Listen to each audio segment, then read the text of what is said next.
nome do Pai, do Filho e do Espírito Santo. Amém.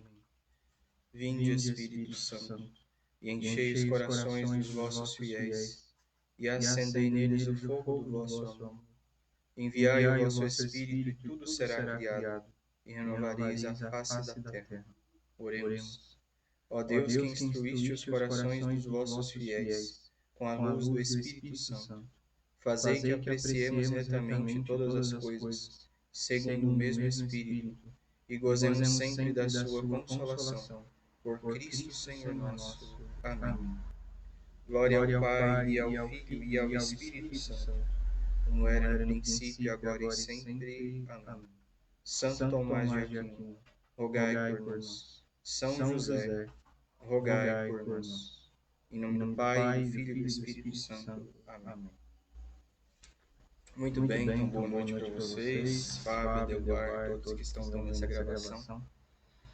Hoje a gente começa uma nova fase. Era um módulo que eu não tinha colocado no nosso programa, mas pensando na melhor possibilidade do que a gente trataria, do que a gente estudaria em paralelo com as aulas de gramática, eu cheguei à conclusão de que o melhor caminho era esse da história. É melhor do que avançar para as outras disciplinas filosóficas, da retórica, da dialética, da lógica, porque o estudo dessas disciplinas não pode ter algum prejuízo se a gente não completar a gramática, né? Então, eu quis dar um valor aqui acentuado para a parte da gramática. Espero que vocês se empenhem também nessa parte, porque ela é a mais importante. E aí, paralelamente a isso, a gente vai vendo esse módulo de história. O que é a intenção aqui, né? A gente falar de história. Para quê? Porque, basicamente, depois que a gente terminar todo o curso de filosofia, os nossos estudos de filosofia, que não vão terminar, a gente vai terminar esse curso aqui, mas a gente não vai parar de estudar filosofia e teologia. Assim, espero, né? O campo de ação que a gente vai ter, né, para atuar, é a nossa realidade atual, histórica. Então, são as instituições tais quais elas se encontram hoje, a situação atual da igreja, da família, da economia, da política, etc. Esse é o nosso campo de atuação. Por quê? Porque o papel do homem sábio é olhar para a realidade atual, ver onde é que estão os furos, os problemas, e de maneira assim bem prática, né? Que a gente tem feito hoje, é seguir a orientação do professor. O Fábio, esse que trabalha no movimento Provida, deu Adelvar, não sei se ele trabalha com o movimento Provida também, consegue ver esse campo de atuação na prática, né? Só que para esse campo se alargar cada vez mais, quando a gente olha para o professor, a gente vê como que o campo de atuação dele não é só aquelas ações pontuais que a gente costuma fazer, mas são planos de ação a longo prazo, né? A 100, 200, 300, 400, 500 anos, né? É até engraçado. Então, vamos fazer isso aqui hoje, porque daqui 500 anos tem um efeito, né? Mas é só a mente de um filósofo, de um teólogo, que consegue alcançar isso. E a gente sabe que o grande problema... Boa noite, Rodrigo, seja bem-vindo. A gente sabe que o grande problema que foi combatido, né? Ou melhor, não é que foi combatido, mas que foi anunciado pelos papas conciliares, João 23, Papa Paulo VI e os que vieram depois, foi justamente o processo de descristianização pelo qual estava passando o mundo, e que a igreja precisava muito de pessoas de um alto grau de santidade e sabedoria. Sábios de meditação profunda, né? É a palavra que, se eu não me engano, Paulo VI usa para dizer do que a igreja precisava. Infelizmente, não foram os sábios de meditação profunda que deram seus pitacos e seus palpites ao longo da história da igreja desde a década de 60. Por isso que a igreja se encontra na situação na qual ela está hoje.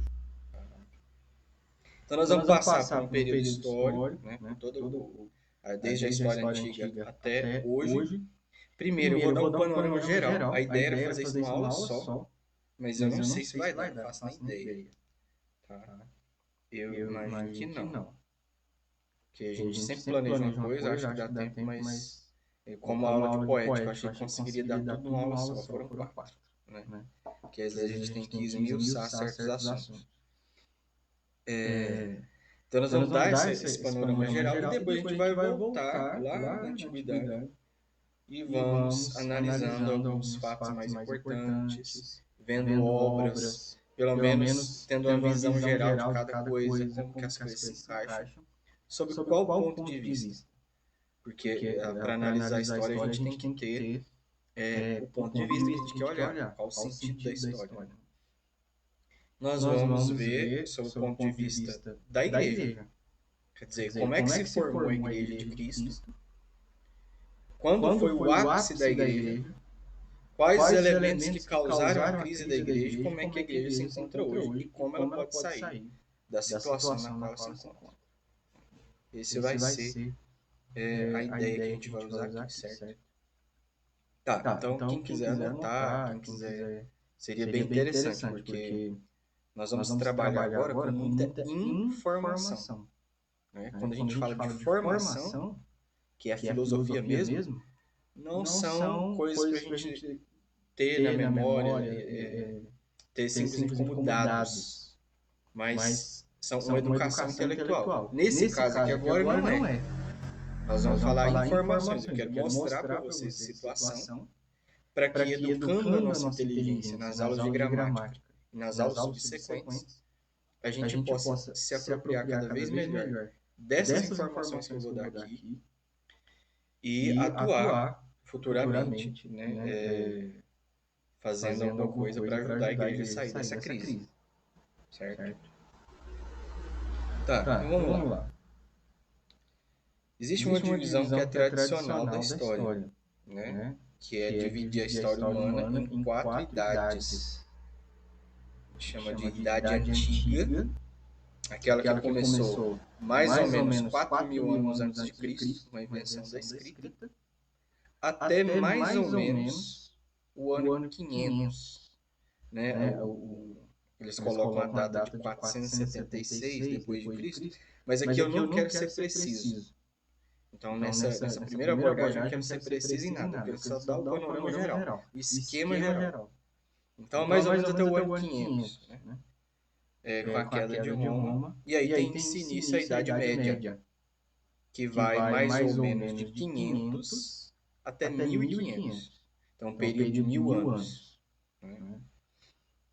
Depois a gente tem a Idade Moderna, que vai de 1500 até mais ou menos 1800, início do século XIX. E a Idade Contemporânea, que vai do início do século XIX até hoje. Certo? Essa é a divisão tradicional que a gente tem. Existe uma outra divisão que a gente pode usar, que é que o professor tem usado nas suas aulas sobre cultura da morte. E ele segue uma lógica que é a lógica de como se organizaram as relações internacionais. Quer dizer, como é que as nações se organizavam e se davam umas com as outras. Aí você tem também quatro fases na história da humanidade. A fase do mundo antigo, que coincide praticamente com a Idade Antiga, né? Que vai do início da escrita até mais ou menos o fim do Império Romano. Que segue qual lógica de relações internacionais? Segue a lógica de que quem manda é quem tem poder militar. Então a gente tem pouco antes do Império Romano, a gente tem uma sequência de grandes impérios. Se a gente lê a história sagrada, né, dos hebreus, nós vemos que eles foram atacados pelo Império Assírio, pelo Império Babilônico, pelo Império Persa, pelo Império Macedônico. E o que esses impérios faziam? Eles surgiam e eles iam comendo tudo que eles viam em volta. Eles queriam dominar o mundo inteiro, por causa do poder bélico que eles tinham, poder militar. Até que veio o Império Romano, que teve a maior expansão, o maior domínio por toda a Europa, parte do norte da África, Ásia, e estabeleceu uma certa paz. Foi o último dos grandes impérios que a gente teve noção. Essa época, ela está descrita na profecia do profeta Daniel, na Sagrada Escritura. Quando ele diz que viu uma estátua com cabeça não sei de quê, não me lembro agora, né? Eu sei que os pés eram de barro e de ouro, as pernas eram de um outro material, o corpo de outro, a cabeça de outro. E que cada uma dessas partes significava um grande império que ia se sucedendo na Europa. Só que aí ele teve a visão de que rolou uma pedrinha de cima da montanha, e essa pedrinha veio e bateu no pé e derrubou toda a estátua. E aí dessa pedrinha surgiu um monumento, não me lembro agora qual é a imagem que ele usa, mas que permanece eternamente. Um edifício que permanece eternamente. A gente interpreta isso como sendo a civilização cristã, a Igreja Católica, que começa pequenininha, né, com os 12 apóstolos de Cristo, e ela vem para derrubar todos os grandes impérios. Ela traz uma nova lógica. Então aí a gente tem esse tempo, esse período do mundo antigo, e depois nós temos então o período do mundo cristão, que corresponde aí a toda a Idade Média, né? E que é um período marcado pelo quê? Esse período cristão não é mais pelo poder bélico, é pelo poder espiritual da igreja. O poder espiritual da igreja é um poder educador. Ela formou os povos. Ela tinha uma autoridade sobre os povos que não era a autoridade das armas. Todos os povos eles têm um respeito, uma obediência à igreja, porque a igreja tem um poder bélico, ela tem um potencial atômico. Não. É por causa da autoridade dos bispos e dos santos, que falavam e que conseguiram intermediar as relações entre os reinos, entre os povos da Idade Média. Então é bem interessante que na Idade Média não se teve nenhum reino que cresceu desproporcionadamente ou desproporcionalmente de tal modo que quisesse dominar toda a Europa. Isso só tinha na antiguidade. Por que não cresceu nenhum reino a esse ponto? Por causa do poder moderador da igreja. Mas teve o tal do Sacro Império Romano-Germânico, né? O Carlos Magno, depois de Carlos Magno, na verdade. E esse não foi um império, então, que dominou, dizem que tinha mais de 300 reinos lá dentro. Mas não era um império centralizado como era o Império Persa, por exemplo. Era um império descentralizado. Era uma monarquia eletiva. Né? Então era algo muito diferente do que havia no mundo antigo.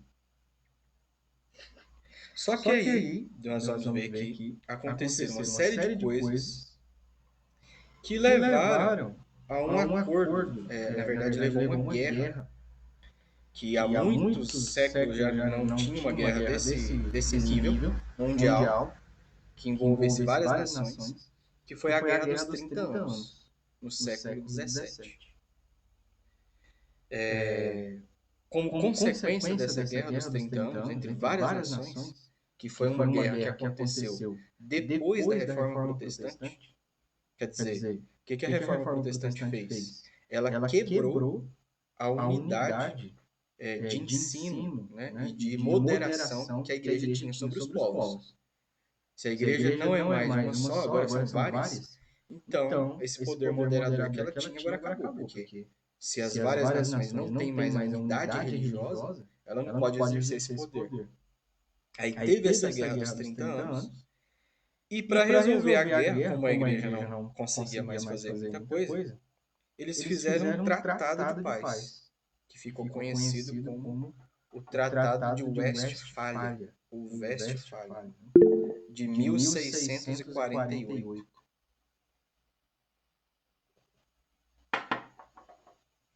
Não, esse poder moderador que brigou com a maçonaria é outra coisa, né? Lá na história do Brasil. Mas esse poder moderador aí, ele é como é que eu posso dizer? Ele é institucional, né? Ele é na letra, no papel. O poder moderador que eu estou falando aqui é o seguinte, é que em cada cidade, em cada nação, em cada reino da Europa, tinha uma paróquia, tinha padres, tinha conventos, e a cultura era muito católica. Então, se tinha um reino que queria fazer guerra com outro, o que ele ia fazer? Ele não ia lá e atacar, ele ia consultar os bispos. Ele ia pedir permissão para a igreja, ele ia pedir a bênção da igreja. Então, a igreja olhava se aquilo era justo, ela dizia se podia ou não, ela moderava situações, né? Ela moderava, inclusive, a aquisição de riquezas. Quer dizer que ela impedia as pessoas de se enriquecerem? Não. Mas ela, por exemplo, condenava o que a gente chama de usura, que é você emprestar dinheiro para as pessoas e não considerar a vida delas e pedir a todo custo esse dinheiro de volta com juros. É um enriquecimento ilícito, né? Então a igreja moderava todos esses pontos. Depois da Guerra dos 30 anos, isso acabou. O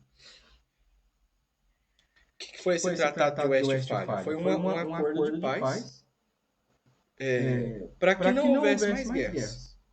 Então, peraí, o que garante que não há mais guerras mundiais entre as nações? Não é mais um poder moderador da igreja, é um papel, é um artifício, né? É a partir dessa época, a partir do século XVI, XVII, que a gente tem essa invenção de artifícios, que a gente vai se desligando da realidade concreta das coisas, né?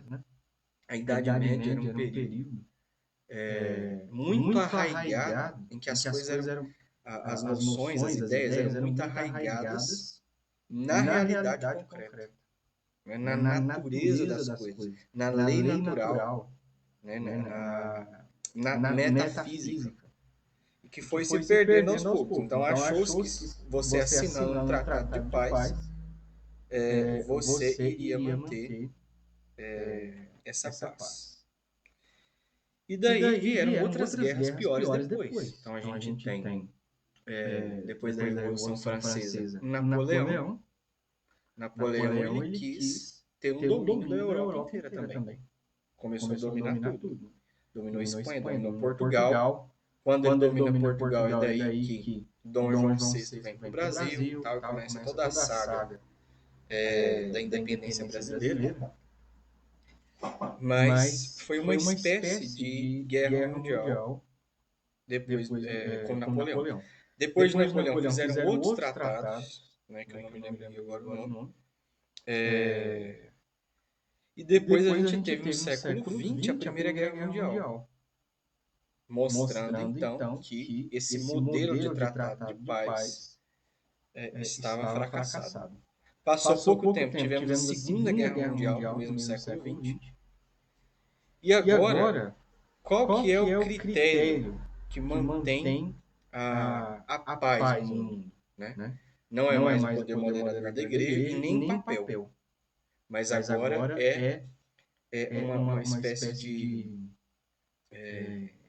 É uma paz artificial que vem do potencial armamentista das nações. Então, quer dizer, porque eu sei que os Estados Unidos têm arma nuclear, porque eu sei que na Rússia tem arma nuclear, porque eu sei que vários países estão armados até os dentes, que se eu atacar aquele país, vai se juntar a outros tantos e vai me atacar de volta, você tem uma tensão, né? Uma tensão mesmo, armamentista, e por isso você tem uma espécie de paz. Qual que é o problema disso? Que quando faiscar a Primeira Guerra, vai virar um conflito mundial, e esse conflito pode causar, inclusive, o fim do mundo, se forem usadas as armas que se tem hoje. Né? Então aí a gente tem uma nova lógica. Então, recapitulando, nós temos um período do mundo antigo, que era a lógica do poder militar, o período do mundo cristão, que a lógica era a moderação da igreja, um período pós-tratado de Westfália, em que a moderação se dava através de tratados, papéis, e agora um mundo pós-Segunda Guerra Mundial. em que o poder moderador é a posse de armas atômicas. Nós estamos nesse período agora em que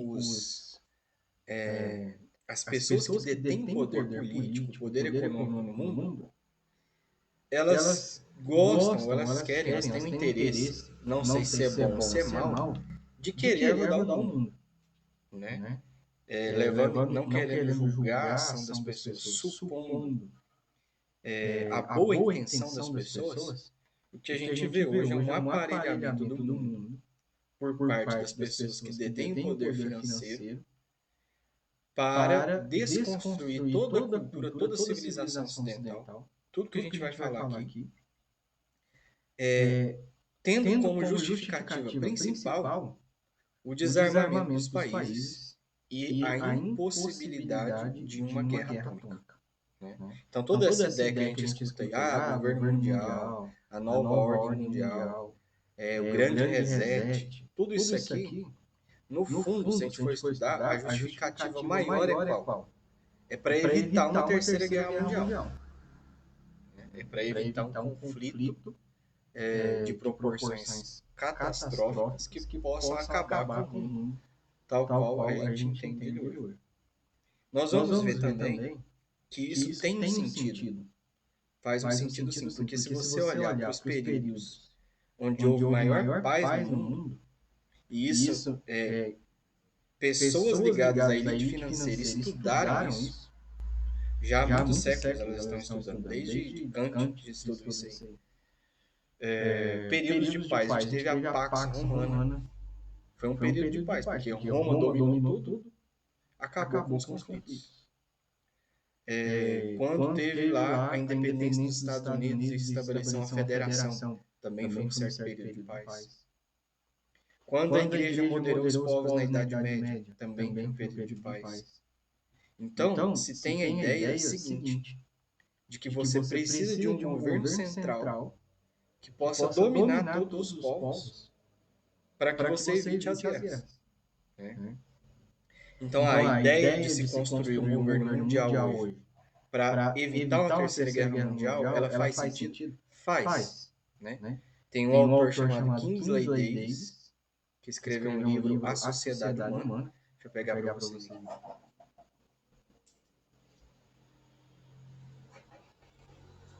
Você vai achar esse livro em sebos. Ele é considerado o Tomás de Aquino da sociologia.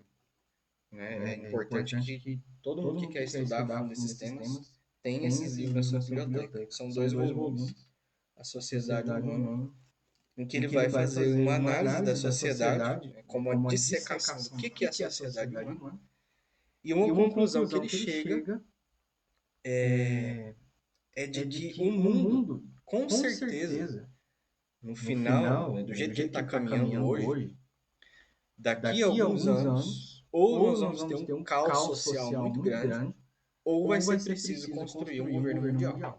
Ele chega nessa conclusão. Se eu não me engano, isso livro foi escrito na década de 60.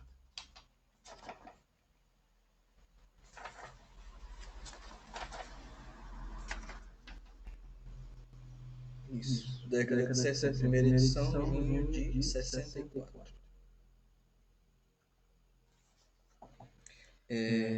Então faz sentido. Qual é o grande problema? Então, por que a gente não pode apoiar o governo mundial? É porque eles não têm a filosofia correta.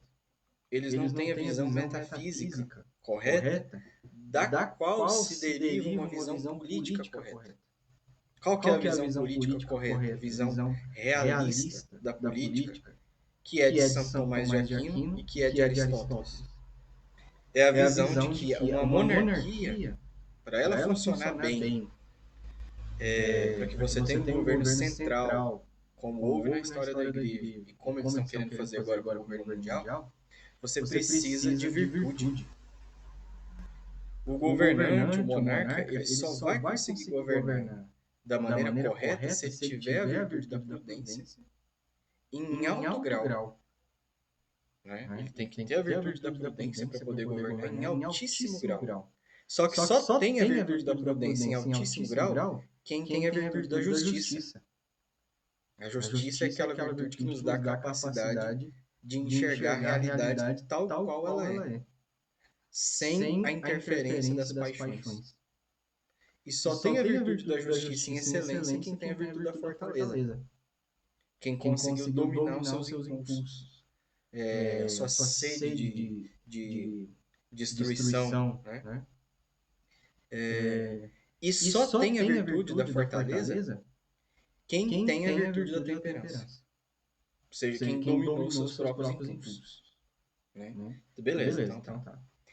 Aí a gente pergunta, as pessoas que estão no comando da elite global hoje, financeira, elas buscam esse tipo de virtude? Pelo contrário, elas param lá na primeira, né? Na temperança. Elas estão perdidas nas suas paixões. Então, o que vai acontecer com um governante que sobe ao poder central sem virtude? Ele se torna um tirano. Então, se a gente tem um governo mundial desse tipo, nós vamos entrar na maior das tiranias que a humanidade já conheceu. Muito maior do que a tirania de Nero, Calígula, do Império Romano, ou de Hitler ou de Stalin, né? Que existiram aí durante a história. Certo? Então, esse é o grande problema. Delvar perguntou se a igreja poderia assumir esse poder. Veja, a igreja ela não pode, ela não é papel dela assumir um poder central que seja político. Ela tem o papel de assumir um poder central espiritual. Nós vamos ver depois que o Papa Bonifácio VIII ele escreveu uma carta, uma encíclica, um documento, não sei de que natureza é, uma bula, foi uma bula, chamada Bula Unam Sanctam, em que ele declara que a verdadeira política, o verdadeiro governo, né, para que ele seja cada vez mais perfeito, mais ótimo para os seres humanos, ele tem que ter um braço que é o poder político, esse braço do governo, e o braço do poder espiritual. Ou seja, não existe Estado, governo, que conduza os seres humanos de uma maneira excelente e que seja laico. Necessariamente precisa existir um poder religioso do lado. Porque é esse poder religioso que vai cuidar da cultura, das virtudes, da educação. Entende? O problema é o quê? Que quando esse poder religioso foi arrancado, todas essas questões culturais, educacionais, etc., agora passam para a mão do poder político. E aí o Estado é quem quer fazer todas as coisas. Só que o Estado, coitado, ele não tem humus, ele não tem poder, ele não tem a fonte da qual ele pode aurir esse poder espiritual para poder governar. Né? Então ele sempre vai se perder, ele sempre vai se degradar. Nós vamos estudar quando a gente chegar lá na política do Aristóteles e de Tomás de Aquino. Não nessa parte histórica, mas lá dentro da gramática, quando a gente passar, né? Da gramática para a lógica, depois para física, depois para psicologia, e quando chegar depois da ética, lá na política, nós vamos ver as formas de governo. E aí, o que o Aristóteles vai falar? Ele vai falar assim, a melhor é a monarquia, desde que você tenha virtude. Se você não tem virtude, então tenta uma aristocracia. Se não tem nada de virtude, então o jeito é a democracia. Só que tem um problema. Sempre a democracia, quando não tem virtude, ela acaba descambando para a tirania. Então aí segue um ciclo. Tirania, democracia e vai. E Delvar pode falar. O que eu estava me referindo à pergunta da igreja seria como na década, como você falou assim, quando um rei queria guerrear com outro, ele pedia para os bispos, né? Sim, mas logo na sequência você colocou que o poder tirano, né? E eu acho que ali não é todas as religiões eles vão acabar. De Coreia do Norte, né? Mas eu acho que seria mais ou menos nesse sentido, né? Então tá mais para a própria Bíblia fala, né, que nós vamos sofrer muito ainda como cristãos, né? Sim, a igreja, né? O que a gente tem que fazer? Nós temos que trabalhar para que a civilização volte a ser o que ela era na Idade Média. então nós temos que andar a cavalo, né? Pegar em lanças. Não, não é nesse sentido. Não é na tecnologia. Mas no sentido da sociedade, né? Do modo de funcionamento da sociedade. Então, veja, nós teríamos que lutar para fortalecer o poder da igreja de tal maneira que a sociedade se tornasse cristã de verdade. E aí, os governantes, os poderes políticos, que seriam cristãos, eles iriam aceitar o poder moderador da igreja. Porque a gente tem o risco de pensar assim também, né? Não, nós temos que impor um Estado cristão, né? Porque não pode ser laico, então nós temos que chegar lá e colocar um presidente que seja católico e obrigue todo mundo a rezar o rosário, né? E não é assim que funciona, a coisa começa de baixo. É uma sociedade cristã que vai pôr um governante cristão lá. E não vai ser a força. É porque o povo quer demais, todo mundo quer. A Idade Média era assim, né? E até mesmo os que não eram cristãos, eles tinham um temor, né? Reverência ao cristianismo, né? Tem até anedotas, né? Medievais, histórias, né? Que contam que quando um assassino chegava lá para um bispo, né? Ia roubar alguma coisa dele, o bispo falava, não vou te dar nada. Se você quiser me matar, pode matar. Por exemplo, se estivesse com o sacrário, a chave da igreja, né? E o ladrão pedisse. E aí o ladrão falava, olha, eu não vou te matar porque eu não quero te dar o gosto de se encontrar com nosso Senhor Jesus Cristo no céu, né? Eu quero te fazer sofrer mais. Quer dizer, até os maus tinham uma cultura cristã. Então, o que nós temos que fazer é recristianizar a sociedade para que ela volte a ter um Estado cristão. E essa é a solução para os conflitos mundiais, né? Essa é a solução que jamais vai entrar na lista de possibilidades da nossa elite financeira global. Né? Você fala, não, vamos todo mundo virar cristão, vamos fortalecer a igreja, a tradição da igreja, vamos incentivar, né, a grande elite financeira vai doar dinheiro para poder propagar o evangelho, né, aumentar o número de mosteiros, fazer crescer as vocações, a espiritualidade, né? Vamos tentar buscar virtudes infusas em grau heróico. Essa é a solução para o mundo, né? Porque foi isso que barrou aquela loucura que começou a existir no final não, né? Mas nos anos finais antes do nascimento de Cristo, quando os impérios mundiais começaram a atacar. Exato, tudo que a gente vê é o contrário disso, né? E a gente vê ao contrário, quer dizer, é a descristianização do mundo. Quando o mundo se descristianiza, a lógica que volta a aparecer no mundo é a lógica da Idade Antiga, é a lógica dos grandes impérios. Os que detêm poder hoje não são mais aqueles que têm um poder militar, mas o poder econômico. E eles querem, tal como os assírios, babilônicos, persas, macedônicos e romanos, estabelecer um governo mundial. Só que sob outras vias. Né? Kingsley Davis, nesse livro, ele deixa claro que esse governo mundial ele não vai conseguir estabelecer uma coesão social no mundo inteiro se não tiver um poder religioso atrelado a ele. Olha que interessante.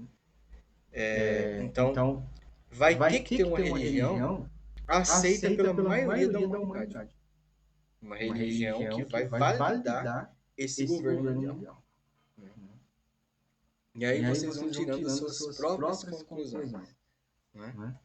Diante dessa realidade. Então nós temos que fazer o contrário. Se vai dar certo ou não, a gente não sabe. Como assim vai dar certo ou não? Se nós vamos conseguir daqui, vamos ter mais 1000 anos de civilização cristã, né? Mas o fato é que a igreja nunca vai acabar e ela vai vencer no final dos tempos. A questão é se nós vamos estar do lado dela ou do lado contra ela.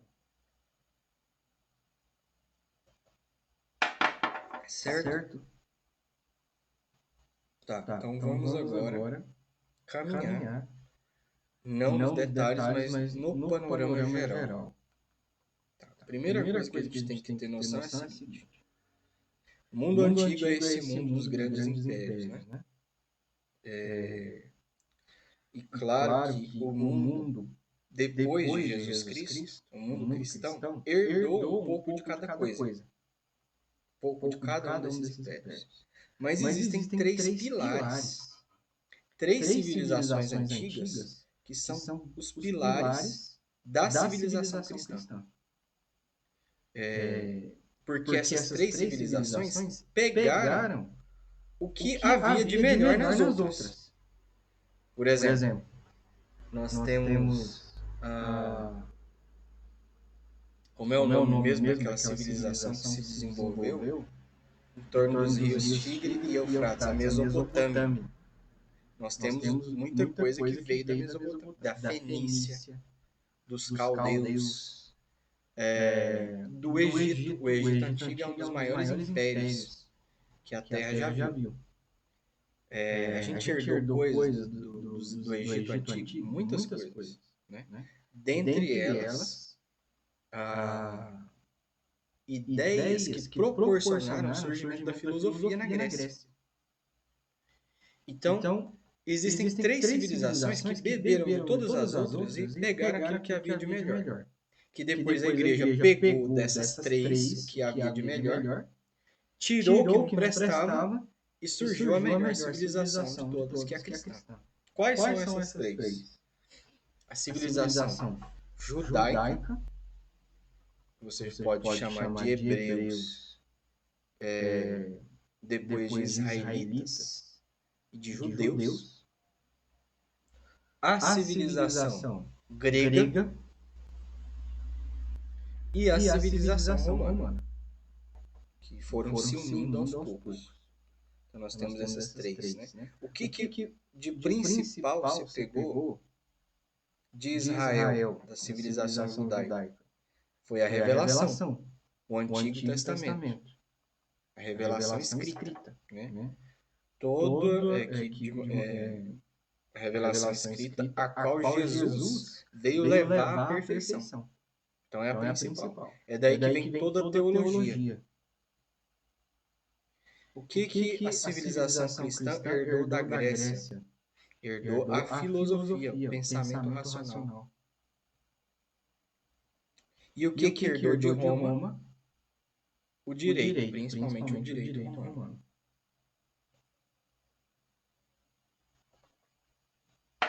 Entre outras instituições. Então vamos dar uma olhada geral sobre esses pilares. O primeiro pilar é Israel, os hebreus. Tá, nós vamos falar nas próximas aulas com mais detalhes disso aqui. Nós vamos voltar, tá, com paciência para a gente poder entender as coisas a fundo. Porque é bem interessante, né? Às vezes, quando a gente se detém a olhar a fundo um tema, a gente se perde por não perceber qual é a importância que aquilo tem para os dias de hoje.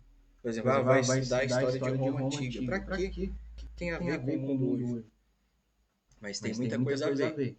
Então a gente precisa estudar e aos poucos, na medida que a gente for caminhando para o mundo atual, nós vamos vendo a coerência das coisas. E quanto entender o que se passou na Antiguidade, na Idade Média, na Idade Moderna, traz luz para entender o que está acontecendo hoje. Tá, então a gente tem a história de Israel, que está bem relatada, principalmente no Antigo Testamento. Antes da história de Israel, nós temos, pela revelação, que foram criados Adão e Eva, tivemos o episódio do pecado original, Adão e Eva tiveram muitos filhos. Naquela época, não se tinha outra maneira de povoar o mundo a não ser que os irmãos tivessem contato sexual entre si. E três pessoas, são três homens, são relatados para a gente como os filhos de Adão e Eva: Abel, Caim e Sete. Caim mata Abel e aí a gente tem duas linhagens: a linhagem de Sete e a linhagem de Caim. Sendo a linhagem de Sete aquela que guardou a tradição primordial de Adão e Eva, ou seja, o culto ao Deus verdadeiro, e de Caim, que foi se pervertendo e caindo na idolatria. A Bíblia narra que a geração de Sete se misturou com a de Caim. O que aconteceu? Em vez de a de Sete poder levar a de Caim para o bom caminho, pelo contrário, ela se perverteu. E que sobrou uma só família que guardava a tradição da verdadeira religião, que foi a família de Noé. Noé tinha 3 filhos, Cã, Jafé e Sem. Né? Bom, aí tem toda aquela questão do dilúvio, se foi regional, se foi no planeta Terra inteiro. Desse assunto a gente trata quando a gente entrar em detalhes. Desses 3 filhos de Noé, a tradição da igreja relata que surgiu toda a humanidade. A gente tem Cã, que daí saiu os africanos, que saiu aqueles povos que moravam em Israel quando Moisés chegou em Israel, né? Os filisteus, os cananeus, os jebuseus, os ferezeus, etc. Né? Todos que terminam com eus. Nós temos Jafé, que daí saiu os povos, que os eólios, os dórios, os jônios, né? Que depois dariam origem ao povo micênico, ao povo minoico em primeiro lugar, depois ao povo micênico, e depois ao povo grego, Atenas, Esparta, etc. E nós temos Sem, que deu origem ao povo semita. Um descendente de Sem é o tal do Éber. Esse Éber foi avô, se eu não me engano, avô, bisavô, de Abraão. Tá? E aí a gente não sabe exatamente quanto tempo se passou entre todas essas gerações. O que a gente sabe é que a história de Abraão, que é que dá início ao povo hebreu, data mais ou menos de 2000 anos antes de Cristo. Abraão ele é chamado por Deus, ele sai de Ur, que é uma terra dos caldeus, e vai em direção à terra prometida por Deus, que é hoje onde se encontra o Estado de Israel. Aquela terra no Oriente Próximo, né? Que faz ali banhado pelo Mar Mediterrâneo. É isso? Se eu estiver errado, a minha geografia... Deixa eu só confirmar aqui para ver se eu estou falando bobagem. É isso mesmo, né? Mar Mediterrâneo aqui, Israel, Líbano. Faz ali fronteira com o Egito. Síria em cima, né? Turquia, Península Anatólica. Então a gente vai ver com detalhe depois. Tá. Aí a gente teve então a história de Abraão. Abraão teve seu filho Isaac. Isaac teve seu filho Jacó. Jacó é chamado também de Israel. Território é chamado de Israel justamente porque dá nome à pessoa de Israel, Jacó. Né? E aí a gente tem a história dos 12 filhos de Israel. Rúben, Simeão, Levi, Judá, Issacar, Zebulon, Dan, Neftali, Gad, Azer, José e Benjamim. São os 12 filhos que ele teve com as suas esposas e escravas e que deram origem às 12 tribos de Israel depois, futuramente. Né? A gente tem a história, então, do filho predileto de Jacó, que era José, que previa sonhos, né? E aí os seus irmãos, com inveja, venderam ele como escravo para o Egito. Lá no Egito, ele acaba decifrando o sonho do faraó e vai, então, morar na corte do faraó, no palácio do faraó, né? Por coincidência, esse sonho que o faraó teve era de uma grande fome que iria assolar toda aquela região. E o faraó, acreditando em José, poupou alimento de tal maneira que essa fome atingiu todo o território de Israel e os territórios vizinhos, mas não atingiu o Egito. Daí o que acontece? A gente sabe que todo o povo de Israel vai para o Egito. Tem toda aquela cena de José que vê os irmãos, né? Aí ele disfarça para os irmãos não reconhecerem ele, mas no fim acolhe os irmãos. E o povo de Israel, então, entra dentro do Egito. E aí vai passando os anos, o que vai acontecendo? O povo vai crescendo de tal maneira que ele começa a se tornar maior do que o número dos egípcios. E aí chega o faraó e vê a problemática daquela situação e resolve escravizar os israelitas. Daí que então aparece a figura de Moisés. Moisés, depois de matar lá um egípcio, ele foge do Egito, vai passar um tempo no deserto, e um dia, então, ele vendo uma sarça que queimava,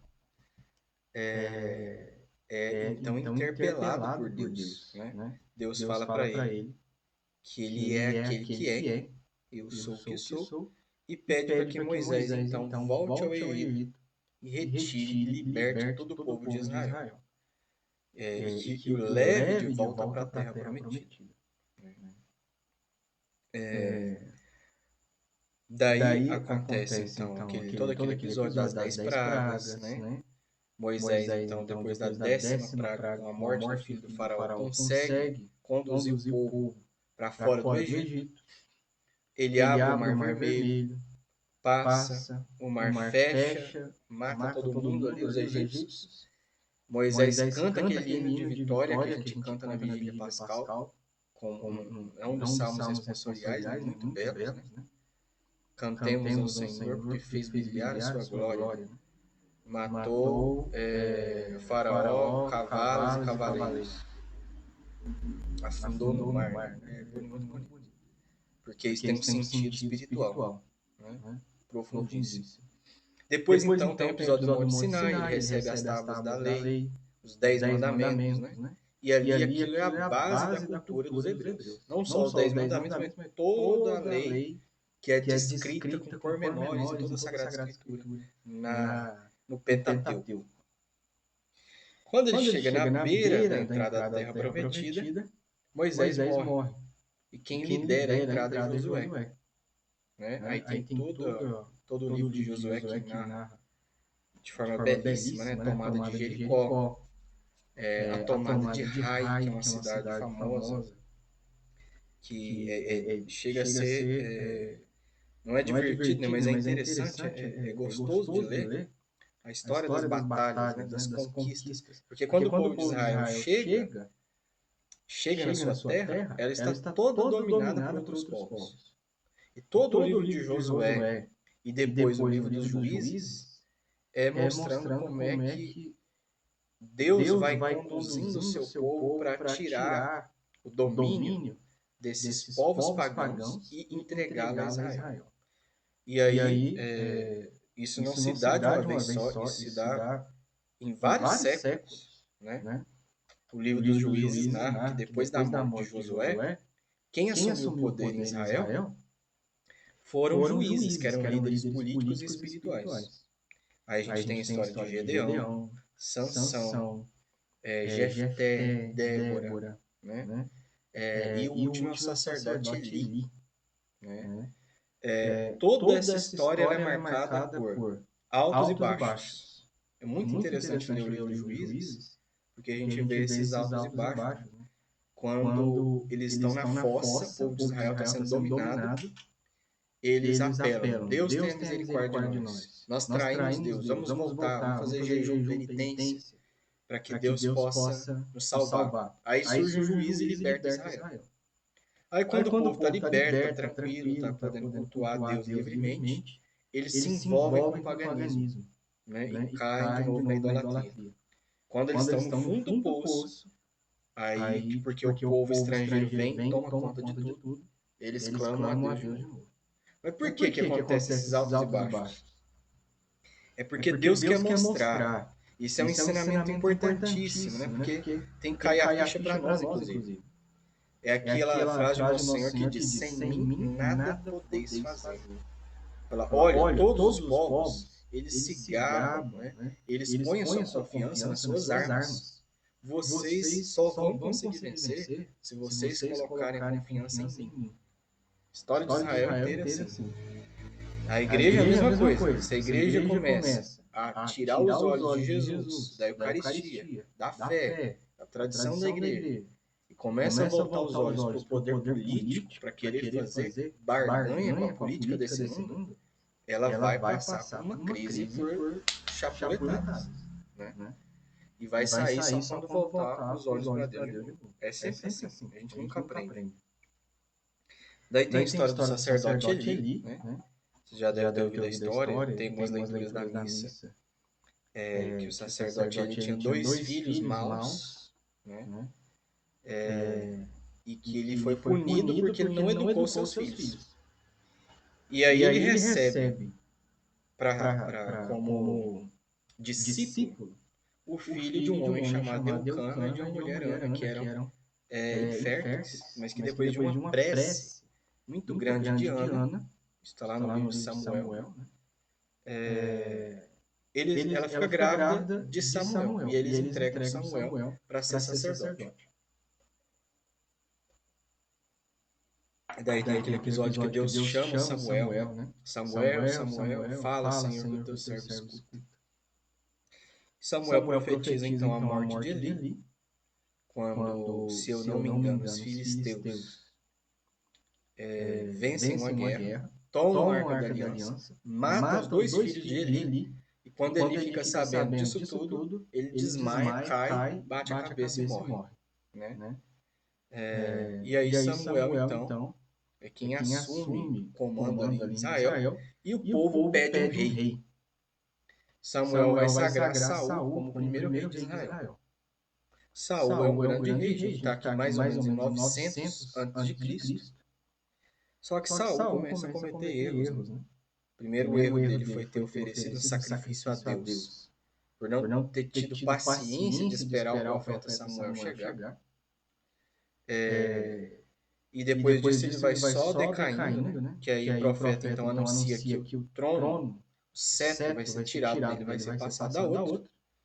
Ele começa a ser atormentado por um demônio, começa a passar mal, ficar variando. E aí surge a figura de Davi, que era um pastor de ovelhas, filho de Isaí. Isaí era descendente de uma mulher chamada Ruth, que era uma moabita. Os moabitas são um povo pagão. Mas Ruth acabou seguindo a sua sogra e servindo o Deus verdadeiro de Israel. É uma história bonita, que está narrada no livro de Ruth. Né? Isaí é descendente de Ruth, que se casou com um israelita que era da tribo de Judá. Né? Isaí, pai de Davi, é a figura que começa a aparecer agora, então, Davi da tribo de Judá. Existe uma profecia que foi feita por Israel, Jacó, para o seu filho Judá, dizendo que dessa tribo, desse povo, sairia o Salvador da humanidade. Né? E a gente sabe, então, que o filho de Davi, tão aclamado, filho de Davi é o Messias, que é Cristo, Salvador da humanidade.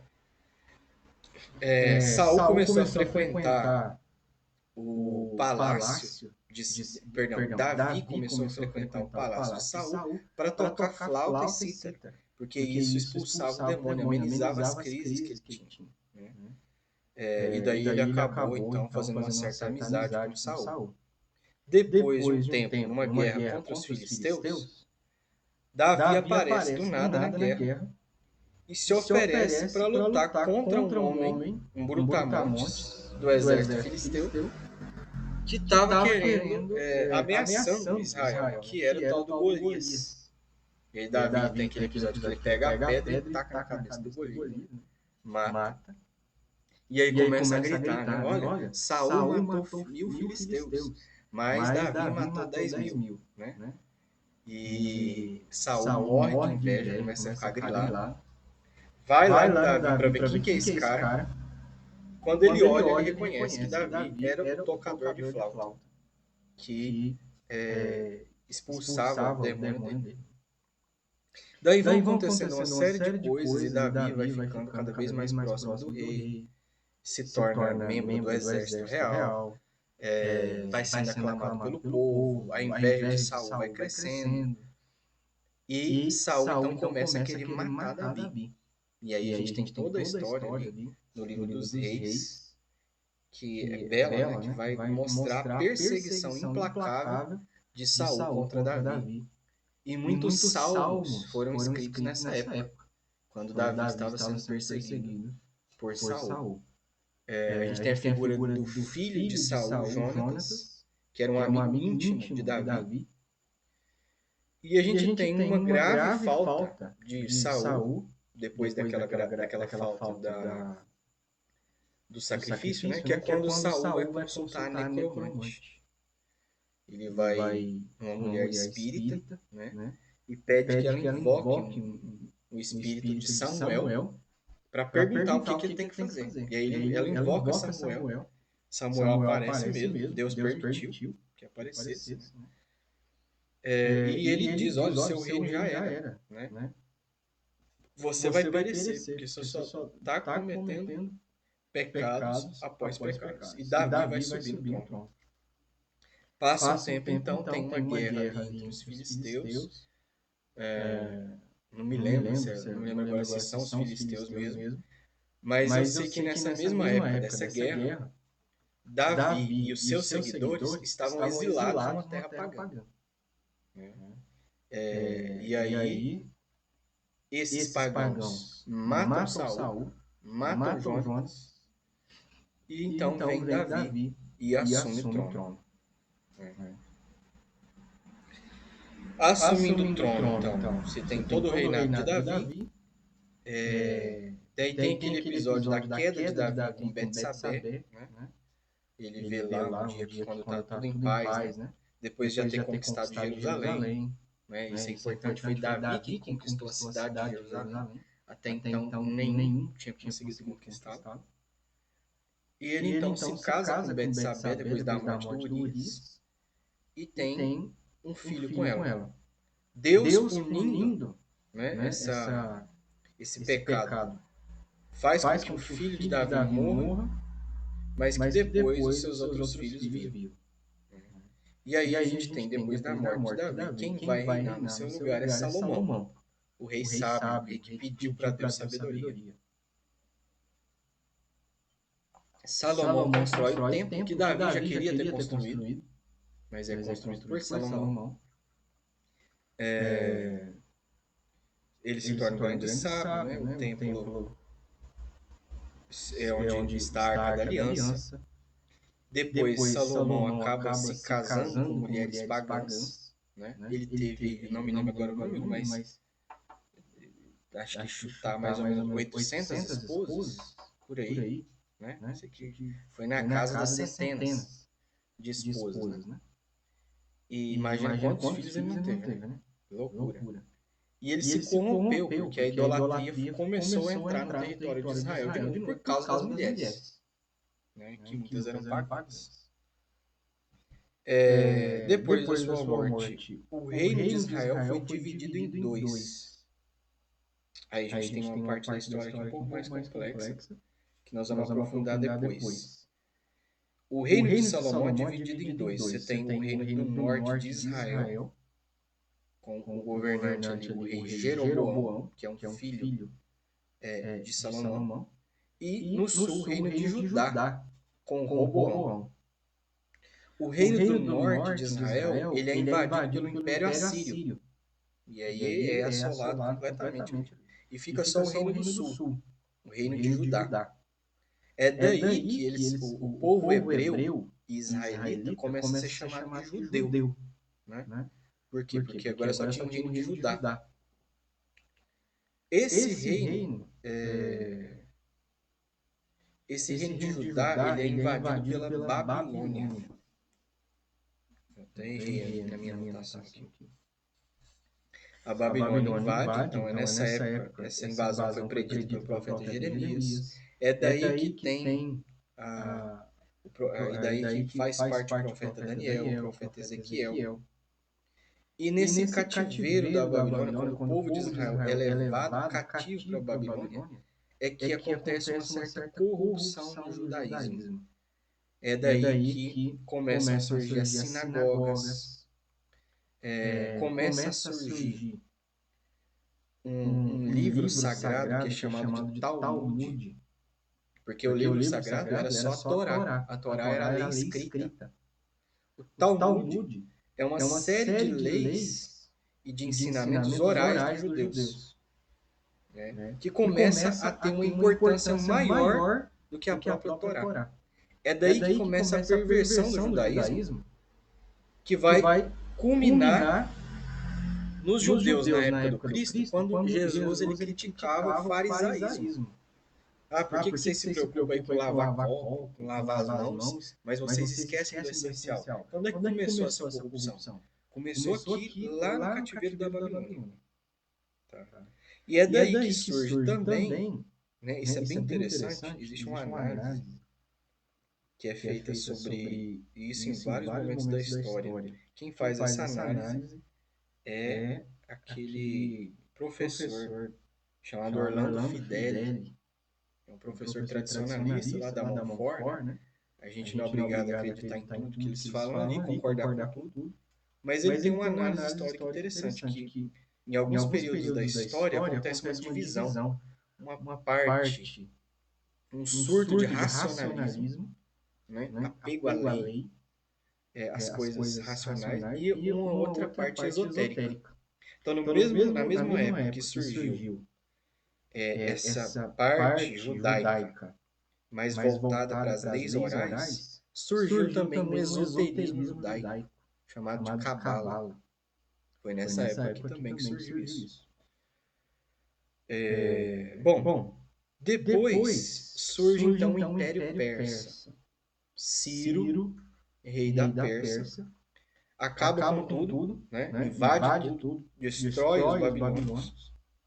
Então, conquista a Babilônia e liberta os judeus. Né? Se não me engano, é sacerdote, né? Não tenho certeza aqui. Esdras.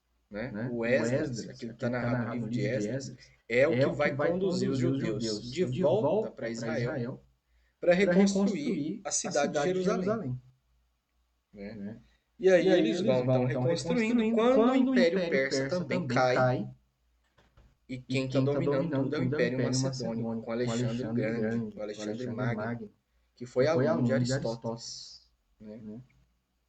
Alexandre o Grande, vocês devem conhecer a história, que era jovem e dominou boa parte ali da Europa. Ele conquistou, estendeu seu domínio quase até a Índia, né? E morreu muito jovem, sem ver toda a glória do seu império. Ele foi responsável por aquilo que a gente chama de helenismo, quer dizer, a transmissão da cultura grega por todos os povos do Oriente conhecidos naquela época. Né? E depois da sua morte, então, o seu reino, o seu império foi dividido em vários. Você teve um imperador, um rei no Egito, outro que dominou ali parte do território de Israel. E os que ficaram sobre o domínio, os que dominaram Israel foram Seleucida, foi o primeiro, e depois o Antíoco. Quando é que nós temos a narração desse poder do rei Antíoco sobre o povo judeu? No livro dos Macabeus, que a gente leu recentemente na liturgia. Na época do Judas Macabeu, daquela mãe, que foi o rei Antíoco que pediu, né? Olha, fulano de tal, fala para os seus filhos comerem carne de porco, porque eles vão ter parte aqui no meu reino. E aí a mãe falou, né? Honra os seios que te amamentaram e não coma carne de porco, mas morra em nome do Deus de Israel. Então foi uma perseguição terrível, né? Mas os Macabeus pediram ajuda para um império que começava a surgir naquela época, que foi o Império Romano. O Império Romano então vem, toma conta do território de Israel, dão liberdade para os judeus, e se tem então o reino da Judéia. O reino da Judéia é o reino dos judeus, sob o domínio do Império Romano. Quando os romanos invadem, então, esse território da Judéia, muitos judeus vão para Roma, outros se mudam para outras cidades, há uma certa dispersão dos judeus, mas muitos permanecem em Israel. Né? E aí, então, quem começou a reinar sobre o território da Judéia? Tinha que ser um rei sob o domínio dos romanos, que foi a casa de Herodes. É daí, então, que começa a família de Herodes a reinar sobre a Judéia. Né? A gente sabe que foi justamente nessa época, a gente estava ali no primeiro imperador de Roma. Roma tinha acabado de sair da República e passar do Império. Com o imperador, depois de César, foi quem? Não foi Tibério, né? Tibério foi o segundo, se eu não me engano. Eu esqueci o nome agora do cara. É nome simplesmente. Deixa eu pegar aqui. Foi o Otávio César Augusto, primeiro imperador de Roma. E nessa época, então, colocou Herodes lá, que surgiu o cristianismo. Né? Primeira coisa que Otávio Augusto mandou fazer quando assumiu o Império foi um recenseamento, no qual, então, levou José e Maria a levarem Jesus para Belém, para fazerem esse recenseamento. Certo? Então, deu para pegar um panorama geral da história de Israel? Esse é o geralzão. Esse é o primeiro pilar. Segundo pilar, Grécia. A civilização grega ela não é tão antiga quanto os romanos. Então, em 1200, mais ou menos, antes de Cristo, na época do Moisés, a gente tem a civilização minoica na ilha de Creta. Se vocês pesquisarem no mapa, aí vocês vão ver que tem uma península, onde hoje é a Grécia, e logo abaixo tem uma ilhazinha, que é Creta.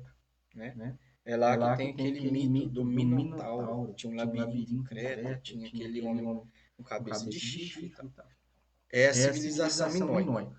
Tinha um vulcão lá, esse vulcão entrou em erupção, e essa civilização então mudou para onde hoje é a Grécia. E aí fundou uma cidade chamada Micenas e começou a civilização micênica.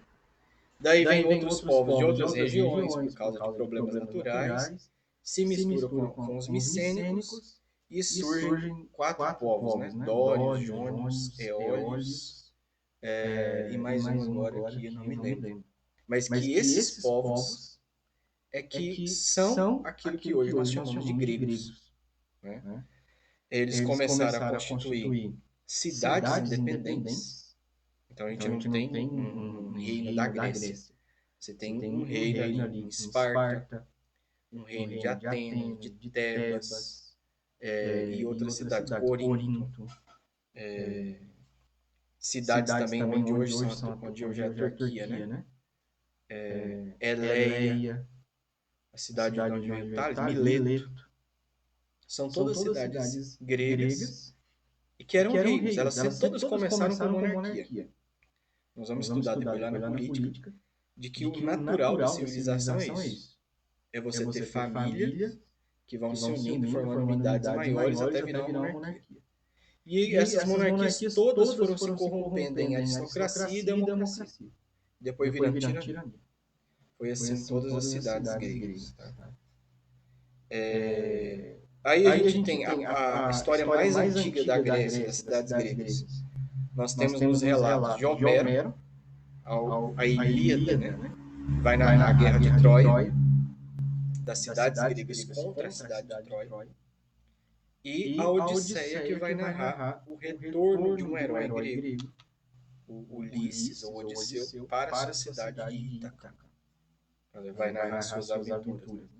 Isso é uma grande herança, que inclusive foram os 2 poemas épicos que educaram o povo grego. A gente pode falar disso com mais detalhe depois. Mais ou menos em 600 a.C., foi quando as cidades gregas começaram a se destacar. a gente tem o primeiro governante de Atenas que instaurou o regime democrático. Antes a gente tinha aristocracia e antes a democracia. Quer dizer, a monarquia, né? O primeiro que chegou a instaurar o regime democrático foi Solon.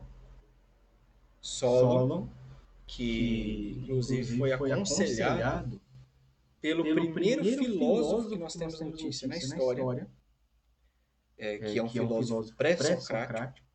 Né? Nós temos os filósofos pré-socráticos, que são aqueles que vieram antes de Sócrates, e que começaram a surgir justamente nessa época do Solon, 600 anos antes de Cristo, que foi o Pitágoras. Né?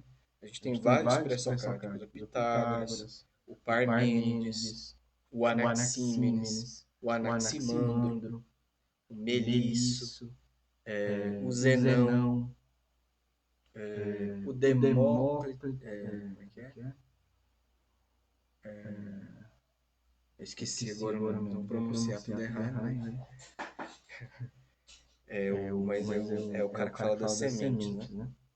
Dos 4 elementos. Como que é o nome dele? Esqueci agora. Depois a gente olha.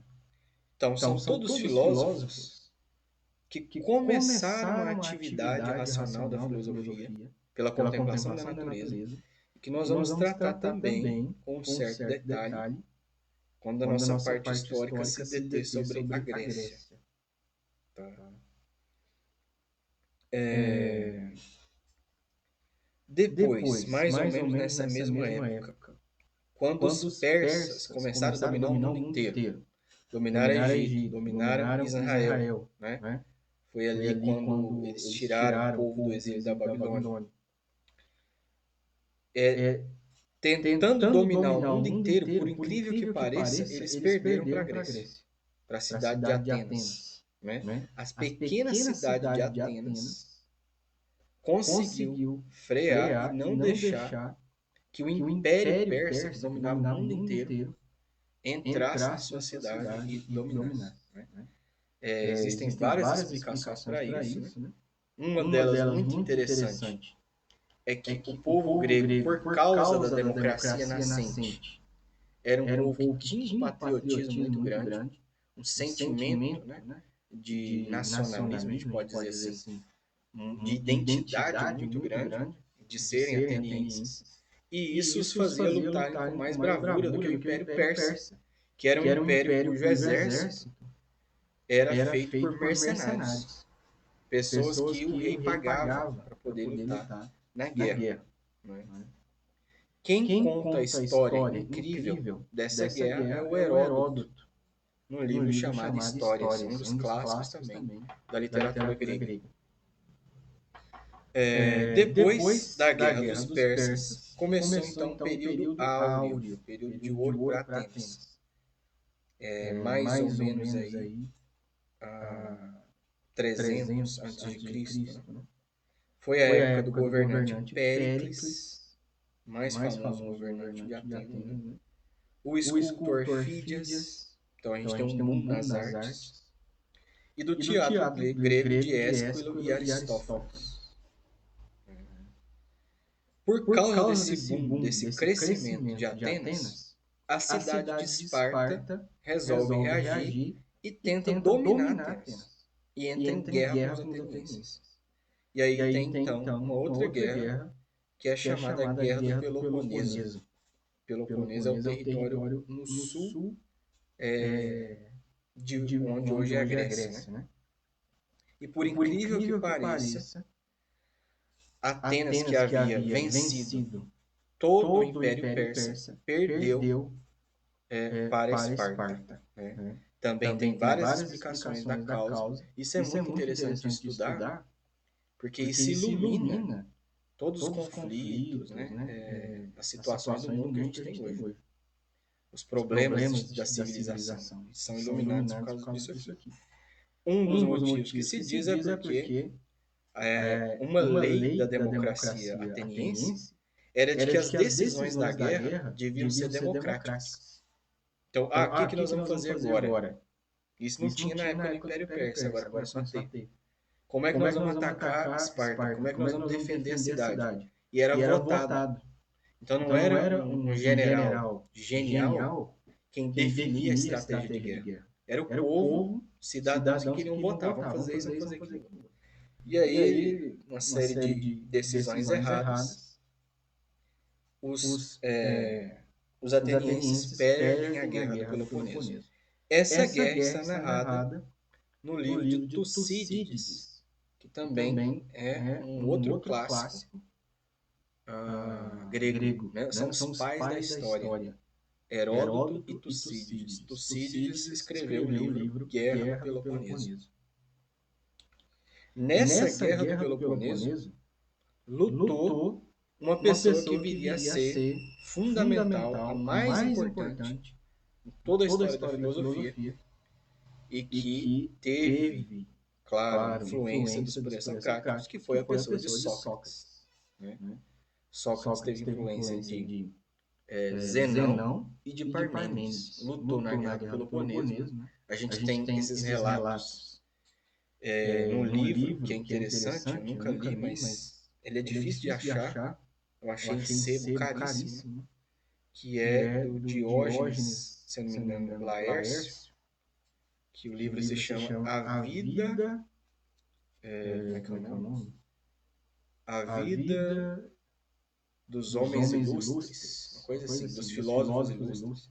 Ele vai narrar a vida de biografia de vários personagens da antiguidade, contando, né, detalhes da vida dessas pessoas. É por isso que a gente conhece esses detalhes assim. Deixa eu só olhar aqui. Vida...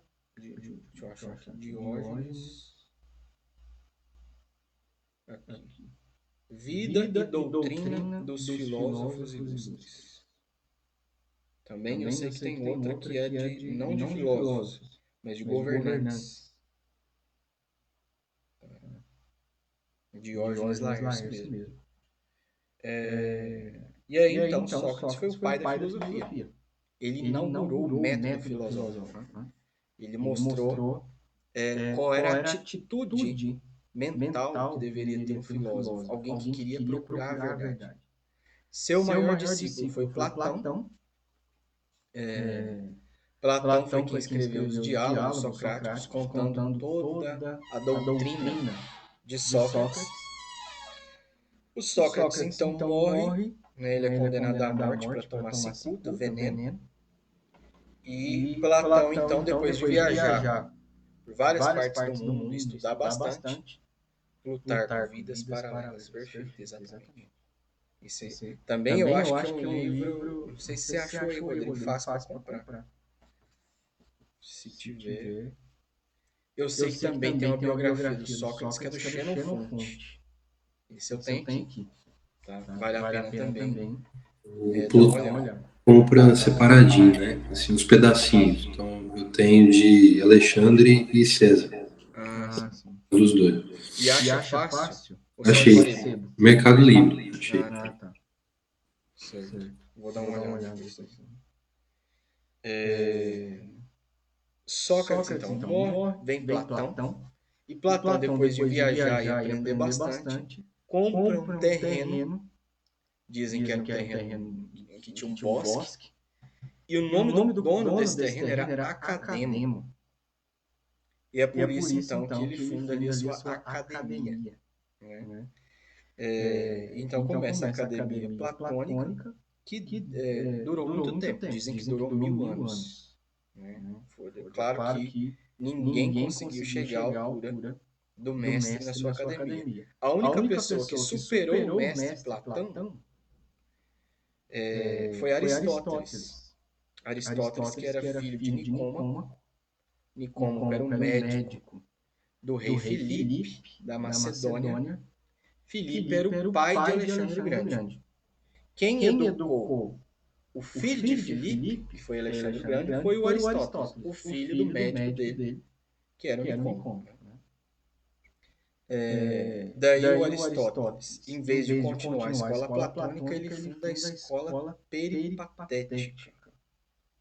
Por que peripatética, né?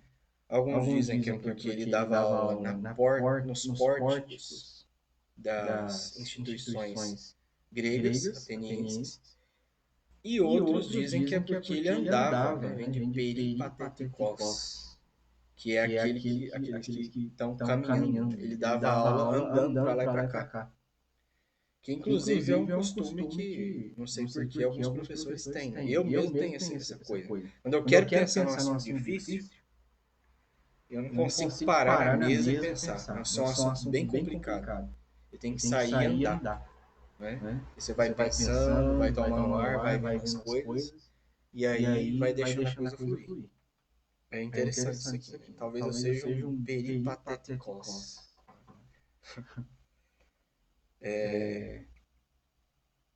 Certo. Aí depois, então, Alexandre o Grande conquista o mundo inteiro, a gente viu, por pouco tempo, né? Mas aí acontece aquilo que a gente chama de helenização do mundo. A cultura grega vai se espalhando não só pela Europa, mas por todo o Oriente. Consequência disso, o grego se torna a língua universal. Tanto é verdade que mesmo depois que o Império Romano toma conta do mundo inteiro, a língua de nível mais alto era o grego. O latim era a língua vulgar, né? Existia um latim mais culto, mas a língua mesmo na qual os intelectuais eram educados era o grego. Né? A língua grega se torna uma certa língua universal da intelectualidade. Tanto que o livro de sabedoria e o livro de Macabeus, da Sagrada Escritura, foram os últimos escritos, não foram escritos em hebraico, foram escritos em grego. E por isso mesmo é que os protestantes jogaram fora esses livros. Né? A gente tem aquele episódio também de Alexandria, quando o rei Ptolomeu, que era o rei que estava no Egito, né? Depois que o Império de Alexandre o Grande foi dissolvido, que aí depois veio o Seleucida e o Antíoco dominando Israel, Ptolomeu era o que dominou o Egito. Rei Ptolomeu era simpatizante do judaísmo. E aí ele pediu que 70 sábios judeus fossem até a cidade de Alexandria, no Egito, em que tinha ali a maior biblioteca do mundo, e era uma biblioteca pública. O povo podia ir lá e consultar. Depois essa biblioteca pegou fogo. Vocês imaginam que riqueza não deveria ter naquela biblioteca. E aí tem a história dos 70, né? Que a gente... que 70 sábios, então, traduziram todo o Antigo Testamento do hebraico para o grego, e conta-se a história que todas as 70 versões estavam exatamente igual. Né? E que foi um milagre, evidentemente, e que então ficou conhecido como a versão do Velho Testamento chamada de Septuaginta, ou a versão dos 70, que se tornou a versão oficial da igreja. Né? Somente mais tarde, com São Jerônimo, é que ela seria traduzida para o latim. Certo.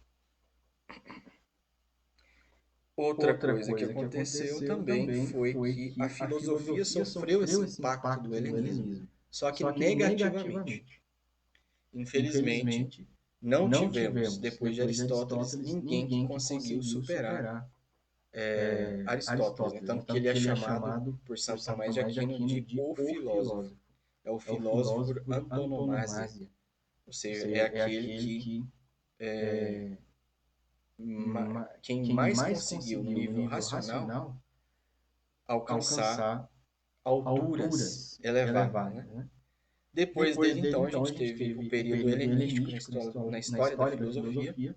E aí você tem aquelas correntes de pensamento. Epicurismo, estoicismo, cinismo, ceticismo, né? E que foram degradações da filosofia. Foram muito mais filosofias de vida, jeito de pensar e de viver, do que doutrinas metafísicas de verdade. Só depois é que a gente vai ter já um neoplatonismo, quase na época de Cristo, com Plotino, né? Que vai dar um certo renascimento filosófico. Tá? Mas tudo isso nós vamos trabalhar com detalhes para ver a importância de tudo isso não de maneira filosófica profunda, mas de maneira histórica, quando a gente entrar na parte da Grécia, certo? E nós temos o terceiro pilar, que é Roma. Bom, não vou entrar, acho que hoje, né? Roma é mais rápido, é só para a gente entender como é que foi o contexto ali do surgimento do cristianismo. Mas eu acho que eu vou parar por aqui. Eu achei que dá para falar até os dias de hoje. Só deu para falar de Grécia e Israel. Tá bom, é assim mesmo. Certo? Vocês têm alguma dúvida? Conseguiram pegar? Ficou muito obscuro, vago? Ou deu para ter uma visão clara desses dois pilares, né? Como toda história, eu vou ter que escutar tudo de novo amanhã, daí, entendeu? Quando eu postar lá. Mas é muito legal. É muita coisa para absorver, entendeu? Sim. História é história, é muito legal. Não preocupem com saber todos esses dados agora, né? Pode ouvir, pode anotar. O que eu quero que vocês tenham no final desse esquema geral é justamente pelo menos escrito aí, ou um pouco na mente, o panorama geral, né? Para a gente poder então entrar e ver a ligação de uma coisa com a outra. Depois que a gente entender Roma, nós vamos ver o início do cristianismo, depois a Idade Média, Idade Moderna, Contemporânea, os dias de hoje. Nós vamos ver que tem toda uma coerência aí. Certo? Então, ok. Então, por hoje é isso. Estudem gramática. Quarta-feira que vem nós vamos falar. E aí, de repente, se vocês não conseguirem acompanhar no mesmo poema que eu estou ao vivo, né? Então aí fica para quinta-feira. O poema, nosso último poema, que vai ser Transforma-se o Amador na Coisa Amada. Estudem, porque daí nas próximas aulas nós vamos entrar em algumas obras de prosa e no latim. No latim nós vamos permanecer um grande tempo, mas vai valer muito a pena, tá? Quem perseverar até o fim no latim será salvo, né? Da barbárie. Vai conseguir chegar em outro nível. Né? Então, vamos firmes, vamos em frente. Ok? Vamos lá. Em nome do Pai, do Filho e do Espírito Santo. Amém. Ave Maria, cheia de graça, o Senhor é convosco. Bendita sois vós entre as mulheres, e bendito é o fruto do vosso ventre, Jesus. Santa Maria, Mãe de Deus, rogai por nós, pecadores, agora e na hora de nossa morte. Amém. Glória ao Pai, ao Filho e ao Espírito Santo, como era no princípio, agora e sempre. Amém. São José, rogai por nós. Em nome do Pai, do Filho e do Espírito Santo. Amém. Boa noite a todos, fiquem com Deus.